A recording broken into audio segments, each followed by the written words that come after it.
What happens when a nation under internal pressure becomes the focus of global power politics? Iran today stands at the intersection of internal unrest, regional rivalries, and great power confrontation. The big question the world is asking is simple: is Iran heading toward direct confrontation with the United States and Israel, especially under Donald Trump's aggressive foreign policy posture? In this video, we will break this down calmly, analytically, and strategically. Iran. Under pressure.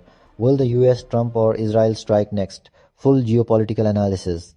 The question of war with Iran is not a new one. For decades, it has simmered in the background of global affairs, a persistent risk in a volatile region. Yet today, on January 16, 2026, the question feels more urgent. A confluence of forces has brought the Middle East to a precipice: severe internal strain within Iran, a hawkish administration in Washington, and increasingly assertive Israel. The scenario is one almost no one desires, yet many fear it is becoming plausible. Understanding the dynamics at play is not an academic exercise. A single misstep could ignite a devastating conflict with global consequences. The current crisis is a complex tapestry woven from many threads. A domestic uprising in Iran, the largest since 1979. An economic collapse of historic proportions. US President Donald Trump has reimposed a maximum pressure campaign. He has publicly threatened military intervention. An Israeli government willing to conduct preemptive strikes against Iran's nuclear and military infrastructure. A global community deeply divided on how to proceed. Regional powers desperately urging restraint. This essay will attempt to untangle these threads. It will examine the internal pressures pushing the Iranian regime to the breaking point. It will analyze the strategic calculations of the key external actors, the United States, Israel. We will explore different paths forward, outlining three realistic scenarios: continued economic strangulation, limited military strikes, the catastrophic possibility of a full-scale regional war. The goal is not to predict the future with certainty, but to provide a clear-eyed assessment of the forces at work and potential triggers for escalation. Ultimately, the path forward will be determined by decisions made in Tehran, Washington, Jerusalem. These decisions will be shaped by perceptions of strength and weakness, by domestic political pressures, and by the ever-present risk of miscalculation. The stakes could not be higher. A war with Iran would not be a contained affair. It would send shock waves through the global economy. It would destabilize an already fragile region. The foundation of Iran's current instability is economic. The country is in the grips of a catastrophic financial crisis that has hollowed out the savings of ordinary citizens and pushed millions into poverty. The numbers tell a stark story of collapse. By the end of 2025, inflation had surged to staggering levels, with official figures showing a rate of 48.6% in October. This has had a devastating impact on daily life. Food prices, for instance, were reported to be 72% higher than the previous year, while the cost of essential health and medical goods increased by 50%. For the average Iranian family, simply putting food on the table has become a daily struggle. The engine of this crisis has been the dramatic collapse of Iran's currency, the rial. In January 2025, $1 traded for about 700,000 riyals. By the start of this year, 2026, it took 1.5 million riyals to buy a single dollar. This is not merely a problem for importers or the wealthy, it is a disaster that affects everyone. As the value of the rial evaporates, the price of all goods, both imported and domestic, skyrockets. Economic desperation has proven to be a powerful catalyst for social unrest. Economic desperation has proven to be a powerful catalyst for social unrest. Beginning in late December 2025, what started as scattered protests, small street gatherings, and local demonstrations against rising prices quickly morphed into a nationwide uprising against the Islamic Republic itself. These demonstrations have been described as the largest and most widespread since the 1979 revolution. The protest swept across multiple cities from the capital, Tehran, to smaller provincial towns, uniting Iranians from different social classes and ethnic backgrounds in a shared expression of anger and frustration with the government's failures and repression. The government's response has been swift and brutal. Authorities deployed security forces, cut off internet access, and arrested thousands of people. Despite its profound internal weaknesses, Iran remains a formidable regional power with significant strategic capabilities. It is a mistake to view the country as a state on the verge of implosion with no capacity to project power. Tehran's influence extends far beyond its borders, and this influence is a key factor in any strategic calculation made by the United States or Israel. Iran's power is asymmetric. It does not rely on a conventional army to rival America's, but on a range of tools that can inflict significant pain on its adversaries and disrupt the global order, making a direct confrontation a costly and dangerous proposition. One of Iran's most potent strategic assets is its geographic position and its de facto control over the Strait of Hormuz. This narrow waterway is the world's most important oil choke point, with a significant percentage of global oil supplies passing through it every day. The threat of closing or disrupting shipping in the strait gives Tehran a powerful lever over the global economy. Even a temporary closure would cause oil prices to spike, creating economic turmoil worldwide. Furthermore, Iran has cultivated a powerful network of proxy forces across the Middle East: Hezbollah in Lebanon, militias in Iraq, militias in Syria, the Houthis in Yemen. These groups allow Iran to project power, challenge rivals, and raise the cost for any U.S. presence. President Donald Trump's approach to Iran has been consistent and clear, centered on a doctrine of maximum pressure. Upon returning to office, his administration wasted no time in reimposing this strategy. The policy uses overwhelming economic sanctions as its primary tool, with the goal of either forcing a fundamental change in the regime's behavior or implicitly catalyzing its collapse.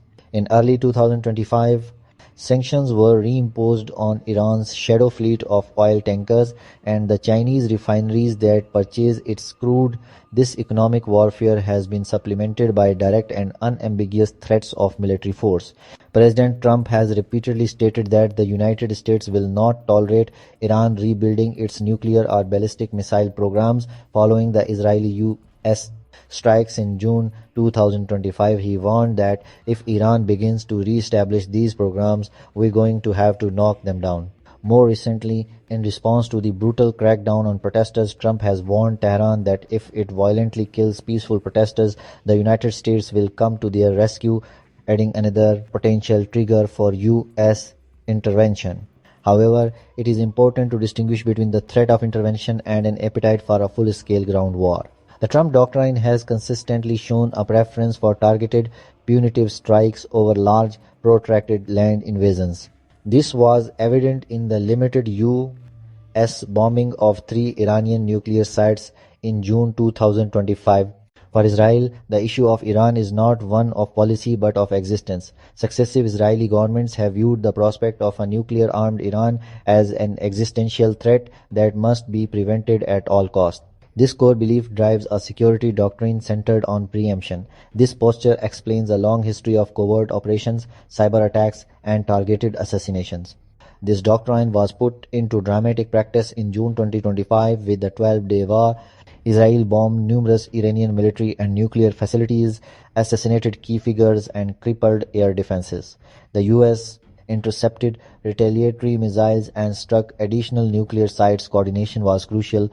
In January 2026, after talks, Israel authorized further action if needed. Yet Israel knows a wider war invites missile barrages from Iran and Hezbollah with heavy civilian cost.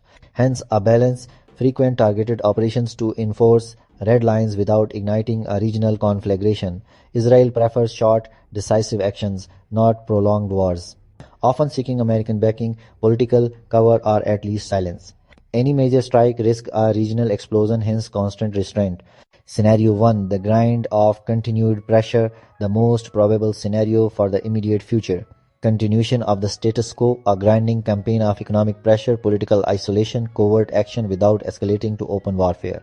This is the default setting for the U.S. and its allies. Washington continues its maximum pressure policy, squeezing the regime's finances, hoping to force concessions or precipitate an internal collapse. For Iran, enduring continued hardship, the regime doubles down on repression at home, seeks any available economic lifeline abroad. Low-level regional provocations, harassing shipping, using proxies for deniable attacks to push back without crossing major red lines. Leadership focuses on survival, managing the economic crisis, weathering sanctions, hoping international dynamics shift, likely because it serves core powers' interests and avoids catastrophic war. US can weaken Iran without troops. Israel relies on intelligence and covert strikes, Gulf states prefer containment over conflict. China and Russia want to avoid disruption to energy and investments. Scenario 2.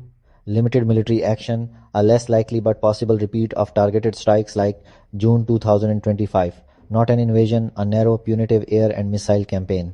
Likeliest trigger, clear intelligence that Iran is reconstituting its nuclear program. Both leaders have explicitly called this a red line, a significant Iranian attack on US. Personnel or assets could trigger a massive response. President Trump warned of hitting at levels Iran has never seen if Americans are targeted. A major proxy attack, clearly attributable to Tehran, could prompt similar retaliation. A televised massacre of protesters could create overwhelming pressure for humanitarian strikes. Targets nuclear sites, missile factories, drone command centers. Message: actions have consequences, deterrence without ground war, framed as necessary and defensive. Risk: escalation. Iran could launch missiles, activate Hezbollah, or threaten the Strait of Hormuz. Action-reaction could spiral into the very war such strikes aim to avoid. Scenario 3. Full-scale war, the least likely but most catastrophic. A sustained air campaign, potential naval blockade and ground incursions, triggered by an uncontrollable escalatory spiral. A limited strike met by lethal retaliation could prompt a devastating counter-campaign. Iran is vast and mountainous, with over 88 million people and a committed military.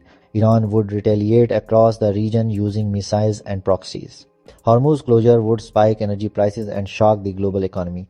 Civilian casualties and displacement would surge across Iran, Israel, and neighbors. A refugee crisis could dwarf Syria, destabilizing Turkey, Iraq, and Pakistan. Middle Eastern states themselves are urging caution.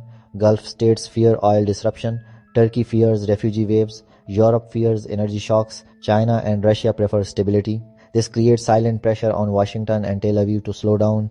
Most actors want to avoid steps that lead to an uncontrollable war. Restraint is a policy, not a pause. It reflects hard interests. The peril of miscalculation. The strategic reality today is immense tension but not yet inevitable war. Iran is internally strained and externally pressured but not irrational. The U under Trump uses threats as leverage, avoids long wars, prefers pressure over invasion. Israel will strike if cornered but seeks to avoid total war. The world is not on the edge of war but it is walking very close to it. What happens next depends on miscalculations, not intentions. If you want more calm, academic and honest geopolitical analysis, subscribe to Knowledge Suitcase. Like, share and comment. Do you think pressure will change Iran or push the region toward conflict? Thank you for watching.